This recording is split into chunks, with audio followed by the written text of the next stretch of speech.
my name is Colleen Moran. I'm here with Compassionate Sioux Falls. And Compassionate Sioux Falls is a city initiative that encourages people to treat each other more compassionately. And part of that initiative is that we recognize businesses, organizations, and individuals who demonstrate compassionate acts in our community. And I'm really proud today to be here with Luca Papini. Yes. Is that right? And Luca owns a business here in Sioux Falls. Yes. Tell us about your business. I own a business called Luca's Boutique. That's my first name, Luca's Boutique, and I import leather goods from Italy. And the unicity of it is that basically they are all handmade, and they're also designed by a friend of mine. So we kind of source directly this product. Isn't something that we buy from someone else. So it's all made by us. And so, do you have some connection to Italy? Yeah, I mean, I was born there, so it's family. Exactly. And how long have you been in Sioux Falls? Since the beginning of 2011, so February 2011, so about 7 years. How long has your business been open?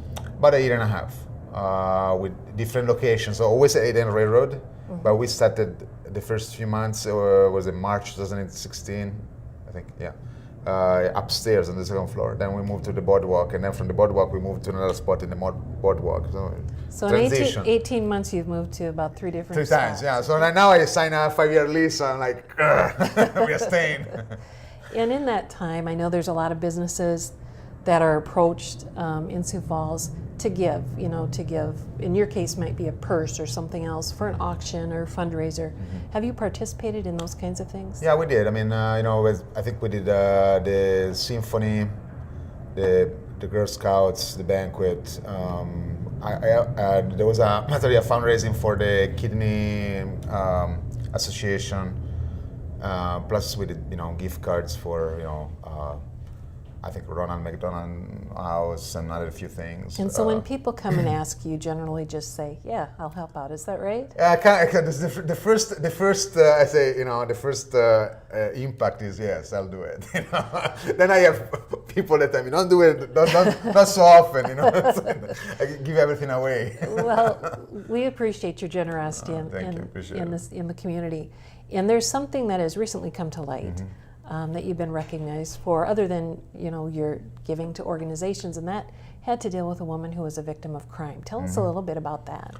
Yeah, Eileen, I believe she's about 92, 93 years old woman that in Canton, I think she was robbed, as I go off of what she told me, kind of not in a very good way, because the guy talked to her and kind of deceived her in looking at another place, then kind of took the purse from her. And so how'd you find out about what happened when an individual took her purse? How'd you find out about that? The first time, obviously on the news. I think it was either on the Argus Leader on TV. I kind of read about it. I was sorry, but I didn't really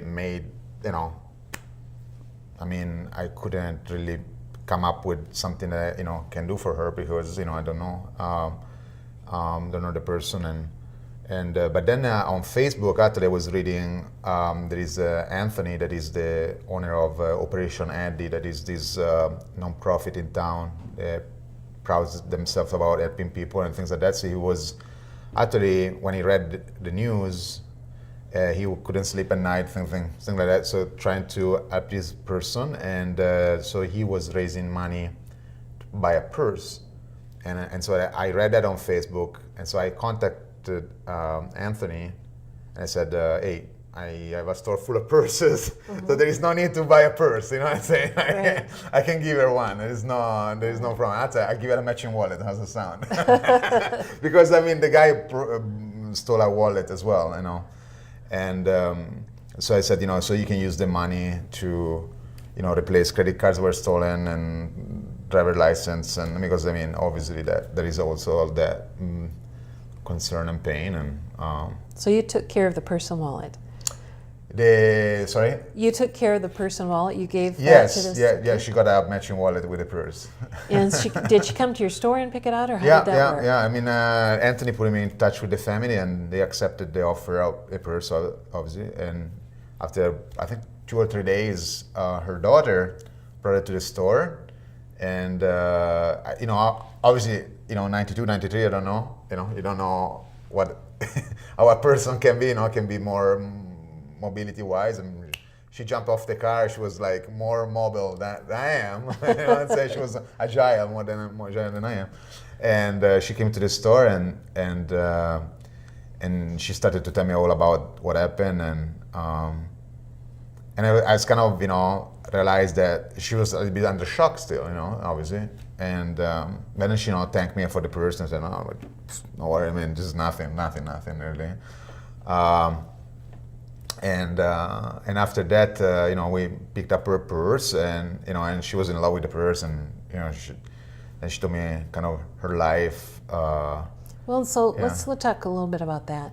So you had an opportunity to give, but you also were able to learn about somebody else in the community. How did that impact you?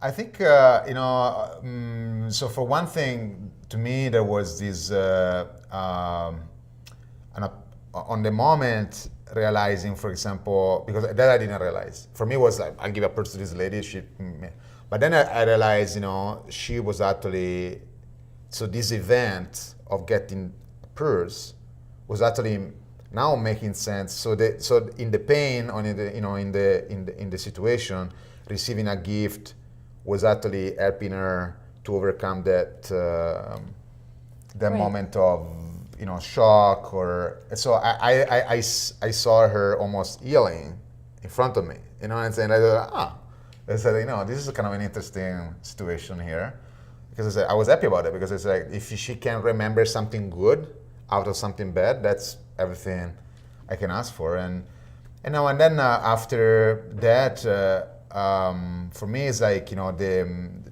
I guess the fact that how this gesture, I think, was received in the community, and that people really, I had people coming to the store and tag me or whatever, and I was like, thank you, but I'm saying I didn't. But that wasn't the purpose of why you did that. Is that what you're saying? Exactly. I wasn't, it was not like a marketing opportunity for us. We didn't do that because of that. We truly did it for her. But then it made me realize how much, people were thankful, I guess, beyond what I did or what we did. I think it impacted them because somehow there was something good that they saw there, and that's what people want. They were after this opportunity for themselves. It's probably they wish that we all wish for ourselves that someone will at some point have compassion on us, and I think that impacted me in a sense that even more deeply I realized how important it is that we all make healthy decisions, in life. And sometimes we can't, sometimes we can't. Sometimes we are stuck in our own messiness or, failures or things like that. But I think it's important to realize that we can always do another step, And I think that's great. Not only did you impact her life, but your life as well, and the community's also. And so thank you so much for what you did in acting with compassion, because that's what Compassionate Sioux Falls is about, to recognize people who do that. And so Luca, thanks so much for doing that. No problem. Thank you for having me. Yeah. If you want to learn more about Compassionate Sioux Falls, you can go to our website, which is siouxfalls.org/compassion, or on social media, it's #CompassionateSF. Thank you.